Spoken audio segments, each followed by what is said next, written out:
Why do you see pro-Hamas protests by feminist women and gay people in the United States and Europe, despite Hamas being oppressive towards women, permitting by law violence towards women within the family, including sexual violence, and hanging gay people by their throats just for being gay? How come there are black people who identify with the Palestinians on the pretext that they suffer from oppression similarly to how they themselves suffered from whites, whilst the people who suffered from oppression and discrimination more than any other people in human history are the Jews? This absurdity can be explained by a theory that has gained great popularity over the past 30 years called intersectionality, developed by Kimberly Crenshaw. The theory's name stems from the word intersection. Of what though?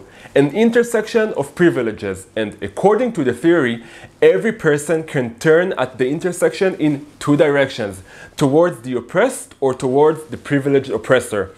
On what basis is the call made? Based on several characteristics such as skin color, religion, age, sexual orientation, gender, and more.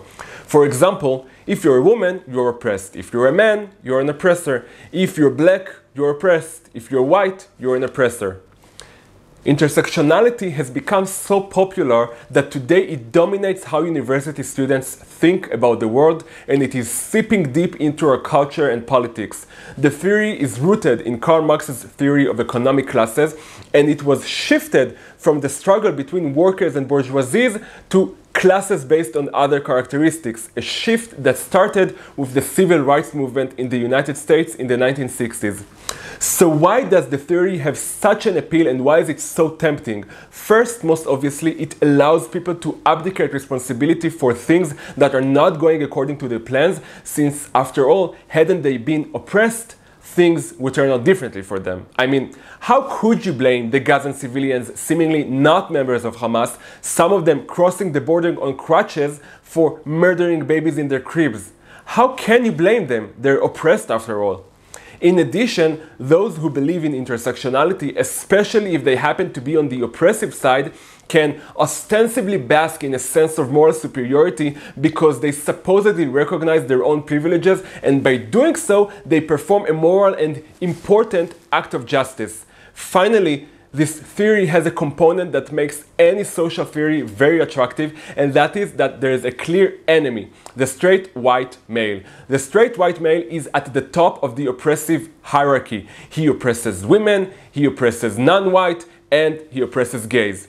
But as soon as you start looking at this theory critically, you can't help but see how it simply falls apart. Suffice it to ask the adherents of the theory to explain, if the United States is indeed a country that oppresses blacks by whites, how come there are phenomena like Oprah Winfrey, Will Smith, and Barack Obama who aren't merely successful but are more beloved by a white audience than black? And at the same token, if the Israeli Jews oppress Arabs, how come Israeli Arabs are by far the most privileged and have by far the highest GDP per capita compared to Arabs in any other neighboring state of Israel? In addition, it is obvious to ask, why are these particular axes determining whether a person is oppressed or not? Why isn't intelligence one of the axes? After all, it's hard to argue that intelligent people aren't more privileged than people with low intelligence. What about people raised by divorced parents?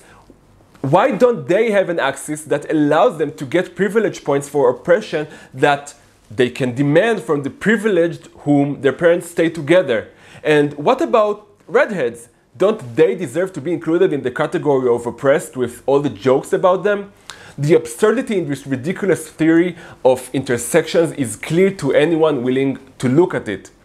More than that, every person is a mosaic of so many such axes of privilege and oppression, infinite in fact, that it's inevitable this theory collapses into itself.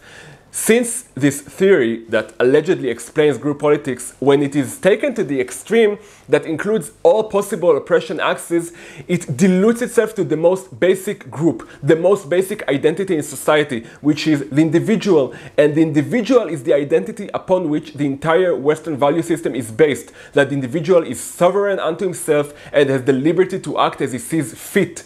But if you don't examine the theory critically and want to enjoy the ostensible moral superiority morality it gives you, then you reach ridiculous places where women identify with Hamas because they think that's also how they support women, because they both allegedly have a common enemy, the straight white male who happens to be Israeli in this case.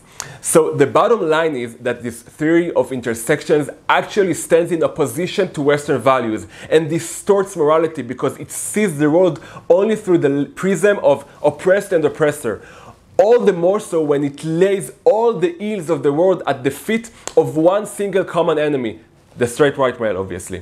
When people are captive in an ideology that tells them the strong is always bad and the weak is always good, morality gets distorted. That's how you get an absurd and suicidal scene of people supporting an organization that hangs people like them at their throats. If you stand for Western values, you have to stand with Israel and oppose Hamas.